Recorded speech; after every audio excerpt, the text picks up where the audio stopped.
வணக்கம், welcome to thiyonilapradeep kitchen. இன்னைக்கு நம்ம பார்க்க போற recipe protein rich lunch box recipe பச்சை பயிறு சாதம்.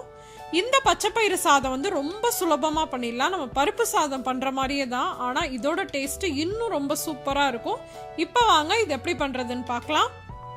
இப்போ இந்த ரெசிபி பண்ணுறதுக்கு ஒரு பாத்திரத்தில் 1/4 கப் அளவு பாசிப்பயிறு, அப்புறம் 1/2 கப் அளவு சாப்பாட்டு அரிசி. நம்ம பாஸ்மதி அரிசியோ பச்சரிசியோ நான் யூஸ் பண்ணல, சாதாரண சாப்பாட்டு புழுங்கல் அரிசி தான் யூஸ் பண்ணியிருக்கேன்.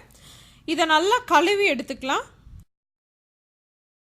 இப்போ ஸ்டவ்வில் ஒரு கடாய் வச்சுட்டு அதில் நம்ம கழுவி வச்சுருக்க பருப்பையும் சாதத்தையும் சேர்த்துட்டு வறுத்து எடுத்துக்கலாம்.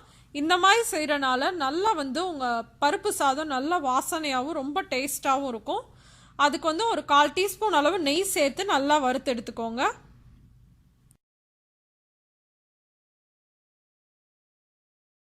இப்போ அடுத்து வந்து பருப்பையும் சாதத்தையும் ஊற வைக்க போகிறோம். எனக்கு வந்து இந்த அரிசி வந்து வேகிறதுக்கு ரொம்ப நேரம் எடுக்கும், அதனால நான் ஊற வச்சு தான் குக்கரில் வைப்பேன். நார்மலாக நான் வடிக்க தான் செய்வேன். இந்த மாதிரி பருப்பு சாதம் இந்த மாதிரி செய்கிறப்ப வந்து ஊற வச்சுட்டு தான் நான் குக்கரில் வைப்பேன். அப்போ தான் எனக்கு வேகும். உங்களுக்கு நீங்கள் சாப்பாட்டு அரிசி தானே யூஸ் பண்ணுறீங்க, ஸோ உங்களுக்கு உங்கள் அரிசிக்கு வந்து ஊற வச்சா நல்லா இருக்குமா அப்படின்றது உங்களோட அரிசியை பொறுத்து தான் இருக்குது. அப்படி உங்களுக்கு ஊற வைக்காமே குக்கரில் டக்குன்னு வெந்துடும் அப்படின்னா அரிசியை மட்டும் ஊற வைக்காமல் பருப்பை மட்டும் ஊற வச்சுக்கோங்க, அப்போ சரியாக வந்துடும். இப்போ இது ஒரு 3/4 மணி நேரத்துலேருந்து 1 மணி நேரம் நல்லா ஊறட்டும். இப்போ பருப்பு சாதம் பண்ணுறதுக்கு ஒரு ப்ரெஷர் குக்கர் எடுத்துக்கோங்க. அதில் வந்து 1 டேபிள் ஸ்பூன் அளவு எண்ணெய், 1 டேபிள் ஸ்பூன் அளவு நெய் சேர்த்துக்கலாம்.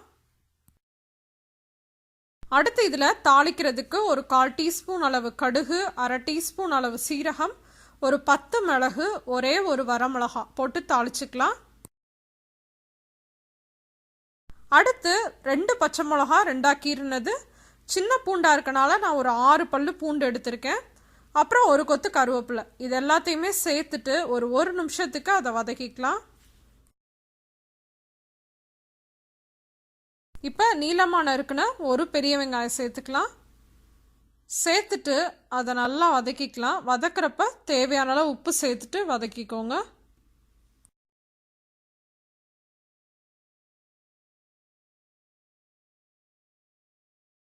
வெங்காயம் நல்லா வதங்கினதுக்கப்புறமா இதில் தக்காளி சேர்த்துக்கலாம். தக்காளி வந்து பார்த்திங்கன்னா நம்ம புளி எதுவுமே இதில் சேர்க்க போகிறதில்ல, அதனால நல்லா பெரிய தக்காளியாக ஒரு தக்காளியை சின்னதாக நறுக்கி சேர்த்துக்கோங்க. சேர்த்துட்டு இது கூடவே நம்ம மசாலா தூள் எல்லாமே சேர்த்துக்கலாம். ஒரு 1/2 டீஸ்பூன் அளவு மஞ்சள் தூள், ஒரு 1/2 டேபிள் ஸ்பூன் அளவு சாம்பார் பொடி, 1 டீஸ்பூன் அளவு மிளகாய்த்தூள். பார்த்திங்கன்னா சாம்பார் பொடியிலையும் காரம் இருக்குது, மிளகாய் தூள்லையும் காரம் இருக்குது. அப்புறம் ஏற்கனவே நம்ம பச்சை மிளகாலாம் சேர்த்துருக்கோம். அதனால உங்கள் காரத்துக்கு தகுந்த மாதிரி நீங்கள் டேஸ்ட் பார்த்துட்டு கூட கடைசியாக கூட நீங்கள் வந்து மிளகாய் தூள் வேணும்னா சேர்த்துக்கலாம். ஆனால் நான் சேர்த்துருக்க அளவு வந்து எனக்கு காரம் ரொம்ப கரெக்டாக இருந்துச்சு. இப்போ இதை நல்லா வதக்கிக்கலாம். கொஞ்சம் நேரம் மூடி வச்சிடலாம். அப்போ தக்காளிலாம் நல்லா மசிஞ்சு பேஸ்ட் மாதிரி ஆயிரும். இப்போ தக்காளியெல்லாம் நல்லா வதங்கிருச்சு. நம்ம ஊற வச்சுருந்தோம் இல்லையா, அந்த அரிசியையும் பருப்பையும் இதில் சேர்த்துடலாம்.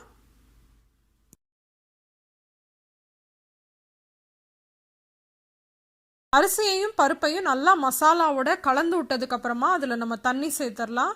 நான் வந்து ஒரு 2.5 கப் அளவு தண்ணி சேர்த்துருக்கேன்.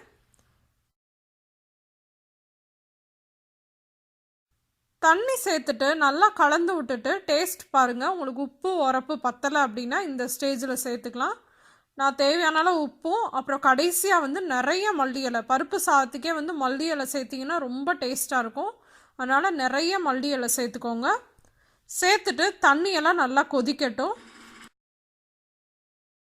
நான் எப்பயுமே வந்து ப்ரெஷர் குக்கரில் அரிசி வேக வைப்பேன் அப்படின்னு சொல்கிறேன். நல்லா தண்ணி கொதிச்சதுக்கப்புறமா குக்கரை மூடிட்டு ஆவி வந்ததுக்கப்புறமா விசில் போட்டுட்டு கரெக்டாக 10 நிமிஷம் லோ ஃப்ளேமில் குக் பண்ணுவேன். நீங்கள் உங்கள் சாப்பாட்டு அரிசியை எப்படி குக்கரில் குக் பண்ணுவீங்களோ அது மாதிரியே நீங்கள் வந்து வேக வச்சு எடுத்துக்கலாம். விசில் விடுவீங்க அப்படின்னா விசிலும் விட்டு எடுத்துக்கலாம். இப்போ நல்லா வெந்ததுக்கப்புறமா பார்க்கலாம்.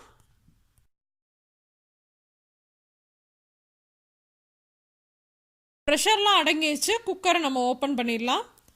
பார்த்திங்களா, நல்லா சாதம்லாம் உதிரியாக நல்லா சூப்பராக வெந்திருக்கு. சாம்பார் சாதத்துக்கு தாங்க வந்து சாதம் நல்லா குழஞ்சி வெந்திருக்கணும். பருப்பு சாதத்துக்கு வந்து உங்களுக்கு பார்த்தீங்கன்னா சாதம் உதிரி உதிரியாக இருக்கணும். அப்போ தான் வந்து டேஸ்ட் நல்லாயிருக்கும். கடைசியாக வந்து இன்னும் உங்களுக்கு டேஸ்ட்டாக வேணும் அப்படின்னா கொஞ்சமாக நெய்யும் கொத்தமல்லியும் தூவிக்கலாம். இந்த ரெசிபி என்னோட காலேஜ் ஃப்ரெண்ட் பிரியங்கா அவள் தான் எனக்கு வந்து ஷேர் பண்ணா. பருப்பு சாதத்தில் பருப்புக்கு பதிலாக பச்சை பயிர் போட்டு செஞ்சு பாரு, ரொம்ப சூப்பராக இருக்கும்னு சொன்னால் நானும் ட்ரை பண்ணேன். ரொம்ப சூப்பராக இருந்துச்சு. அதனால தான் உங்கள் கூட ஷேர் பண்ணிக்கிறேன். கண்டிப்பாக இந்த ரெசிபியை ட்ரை பண்ணி பாருங்கள், ரொம்ப சுவையாக இருக்கும். ட்ரை பண்ணி பார்த்துட்டு எப்படி இருந்துச்சு அப்படின்ற உங்கள் கமெண்ட்ஸையும் ஃபீட்பேக்ஸையும் மறக்காமல் என் கூட ஷேர் பண்ணிக்கோங்க. இன்னொரு இன்ட்ரெஸ்டிங்கான ரெசிபியோட உங்கள் எல்லாரையும் சந்திக்கிறேன். அதுவரை உங்களிடமிருந்து விடைபெறுவது உங்கள் தியோனிலா பிரதீப். தேங்க்யூ.